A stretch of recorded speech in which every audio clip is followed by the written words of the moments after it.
Let's talk about the economy. The recent Fitch rating upgrading Nigeria to B from B minus. An endorsement of President Bola Tinubu's policy reforms, But for the generality of Nigerians, what does this mean? Because it appears as if it's only the presidency that is excited about these. Nigerians are yet to understand how will this translate to meaningful economic growth and empowerment for them. If you read the Fitch report, because a lot of things there's one common practice that we have as Nigerians. We just read headlines and then we postulate on the headlines. I read the Fitch reports. You understand, Fitch are the #1 ratings agency in the world, followed by Standard & Poor's, followed by KPMG. Now, if you read the Fitch report, they talk about a number of things. One of the things that they talk about foreign influence into Nigeria. Foreign influence into Nigeria right now has increased by a factor of 5-fold. So there's more foreign direct investment coming into Nigeria. The inflation has reduced from 34.84% to about 24% in the month of February.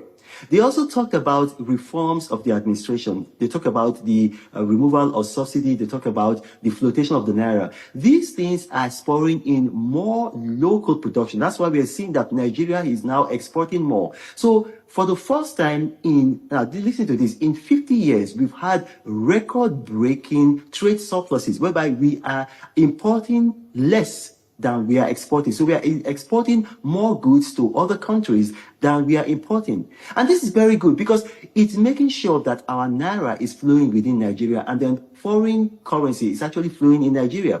Nigeria is moving towards food security. That's what was also included in the Fitch ratings. So the last time Fitch adjusted their ratings for Nigeria was on Friday, November 11, and they downgraded Nigeria. Now they've upgraded Nigeria. So there is progress.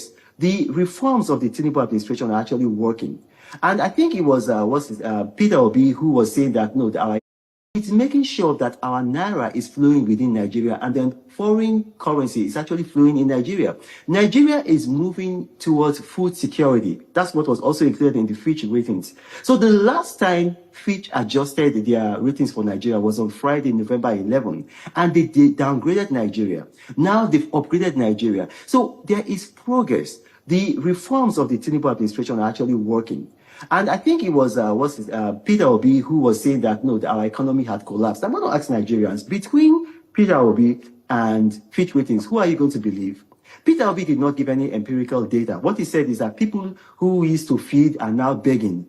That's emotion. That's populism. That is not data. If you look at the data in Nigeria right now, you're seeing that Nigerians, their purchasing power has increased. And how do we know that? The minimum wage used to be about 30,000 naira. The minimum wage has been increased. It's now more than double.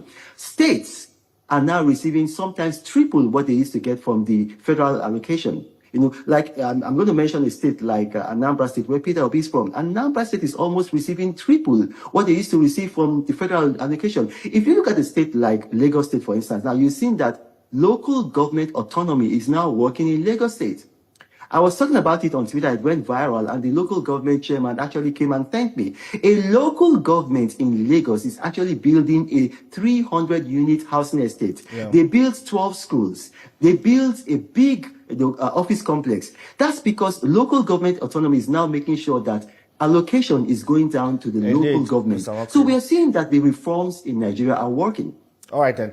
Some people say they agree with you that indeed these reforms are working, but in the face of global challenges, especially the recent trade tariffs imposed by the U.S. President Donald Trump, people are watching to see how this administration will reinvent itself, build resilience of the economy to be able to withstand these trade or tariff shockwaves from the United States, because there are concerns that even the target set in the 2025 budget might not be met. And some people are even saying that the recent Fitch ratings might just be short-lived.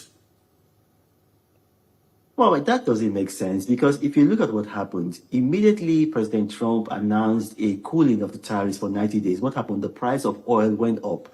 But you got to understand that oil is just 15% of our GDP.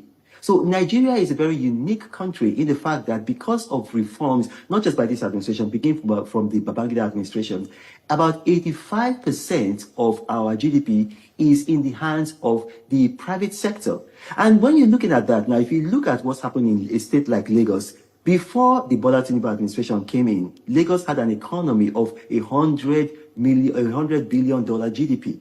Right now, Lagos has an economy of $259 billion GDP. So that means that in this period of about 2 years of the Bola Tinubu reform, the GDP of Lagos has expanded by almost 3%, almost 300%. If you look at someone like Aliko Dangote, when Bola Tinubu became president on May 29, 2023, his net worth was about $14 billion. That's an approximate. Right now, his net worth is almost double that because the reforms are working. Because what you have to understand there is that if you have captains of industry, the organized private sector, these are the people that actually employ more people than the federal and the state government. So when these people are actually improving, it means that the economy is improving. They're going to be employing more people. They're going to be paying people better wages.